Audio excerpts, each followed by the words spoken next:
Chapter 1. Livy. I feel bad that I can't remember anything about Gran Nicholas's house. On the table in her kitchen, Gran has lined up 3 things I do not remember. Number 1, a green stuffed elephant in overalls.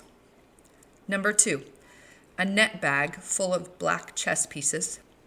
Number 3, a clunky old tape recorder. You loved these things when you were here before, Gran Nicholas tells me. But I don't remember any of it.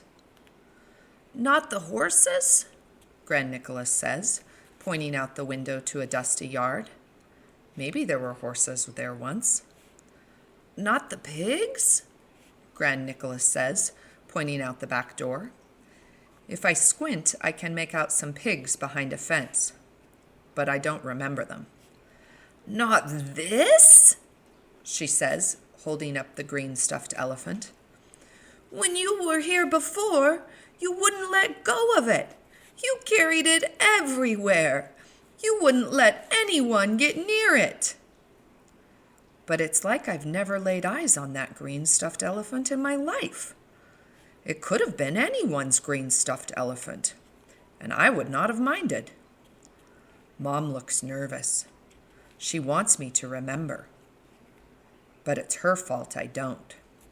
She brought me here for a month when I was 5 and didn't bring me back again until now, when I'm practically 11. 10 and a half. Almost. Of course, I do remember Gran herself, because we talk on the phone every week, and we write each other postcards. Gran tells me the news of Australia, and I tell her the news of Massachusetts. She came to visit us once for 2 weeks, but I don't remember one thing about her house. Actually, maybe I do remember one thing. I think I remember a wrong chicken. I remember chickens, and one chicken that was different. One chicken was not like the other chickens, is what I remember. But standing here in the kitchen with everyone looking at me, I don't know how to ask Gran about that. I pick up the elephant. It's soft and floppy. I still don't remember it. Gran Nicholas sighs. She doesn't say what I know she wants to say, which is that we should have come back sooner. On the other hand, Australia is very far away from Massachusetts. If you want to get from our house to Gran Nicholas's house, this is what you have to do. Number 1, drive from Massachusetts to New York City for 4 hours. Number 2, park the car and wait for a bus to the airport. Number 3, take a plane for 7 hours to California. Number 4, get off that plane. Number 5, take another plane for 19 hours to Melbourne, Australia. Number 6, get off that plane.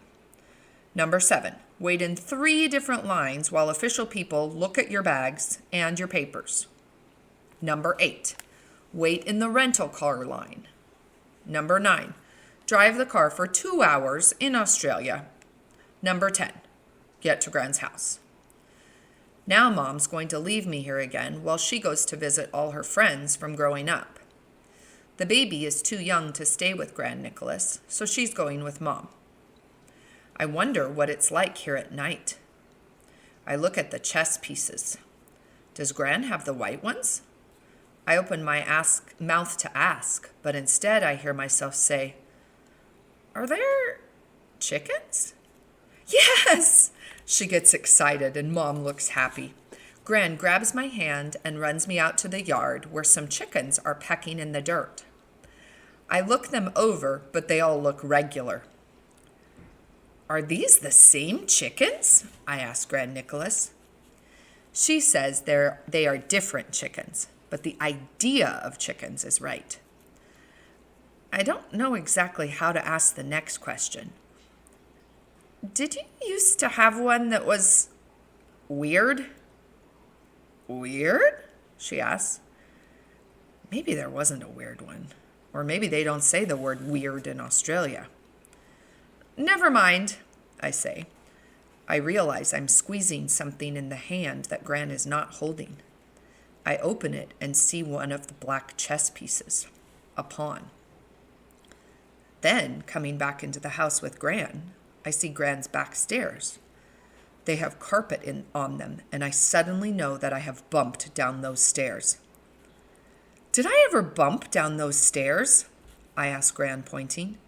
Yes, she says, you loved bumping down those stairs. You had a name for it. A name for the stairs? No, for bumping down them. You called it something. I think she is right. I think I did call it something, but neither of us can remember what it was. Now that I've remembered the chickens and the stairs, Mom looks happier. Like maybe Gran won't think we stayed away too long after all. The baby starts doing some pre-crying in her baby seat. Dad and I invented the word pre-crying, which means the crying that comes right before the really loud crying. Mom isn't fussing with her because she wants me to know that this trip is about me having special time with Gran Nicholas, and not just for Gran to finally see the baby in real life. I heard Mom talking to Dad about it the day we left home. Mom said, I want Olivia to know that this trip is about her having special time with Gran, not just about the baby. And Dad said, I know, hun. You told me yesterday, and this morning. Dad didn't come to Australia with us. He's at home building a new room for the baby. He says it'll be ready when we get back. Then I sort of remember another thing. It's something about the second floor, but I'm not exactly sure what about the second floor it is. I'm still squeezing that black pawn. It feels good in my hand. Is there something about the second floor? I ask. Yes, Gran says. The second floor is where your room is, and your 4-poster bed. But what I remember about the second floor is not a big bed with a canopy. I still don't know what it is, but it is not that. May I be excused? I asked, already turning toward the stairs. I'll come up with you, Mom says. Your room used to be my room when I was a little girl, remember? I stop, one hand on the railing of the carpeted stairs that I used to bump down. For some reason, I think I'm supposed to go up alone. I glance at Beth Ann, who is still wiggling in her seat. Our eyes meet. As if she knows what I'm thinking, she quits her pre-crying and makes her "someone feed me" whimper. Mom turns toward her, torn between the two of us. I zoom up the stairs. The doors along the upstairs hallway are open. I peek into what must be Gran's room, where a patchwork quilt is pulled over the bed. I pass the bathroom, where the soaps in the shapes of ducks and chicks pretend to march along the counter toward the sink. By the time I reach the last room, my room, I'm almost running. I'm not sure why. Then I see the closet. I still don't remember the bed or the bright pink curtains, but I remember this closet. It's small. The door seems like only half a door, and there can't be much room on the other side. I think I left something inside. Something really, really important. My hand reaches for the doorknob. I know exactly where the light cord is, and I watch my hand reach out and pull it. The light flickers on. Here is what I see. Number 1. A high shelf jammed with shoeboxes and falling down stacks of old comic books. Number 2. Below that, clothes on hangers dangle from a bar. There's a tutu with sequins and a few summer dresses for someone a lot smaller than me. Maybe Gran is keeping them for Beth Ann in a long, long time. Right now, Beth Ann is so small she can barely keep a shirt on. One shoulder is always falling out of the neck hole. If I try to fix it, she cries. Number 3. On the floor, under the little dresses, a Lego pirate ship sits on the brown carpet. It has 4 sails and a mast and a lookout tower and even a swimming pool. Must have taken a long time to build. Number 4. Next to the pirate ship is a thick old dictionary. Number 5. And standing on top of the dictionary is a small zombie wearing a chicken suit. He's rubbing his eyes, a Lego pirate clutched in one green hand.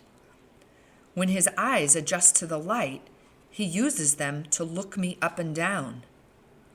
Then he says, "You're back. Took you long enough."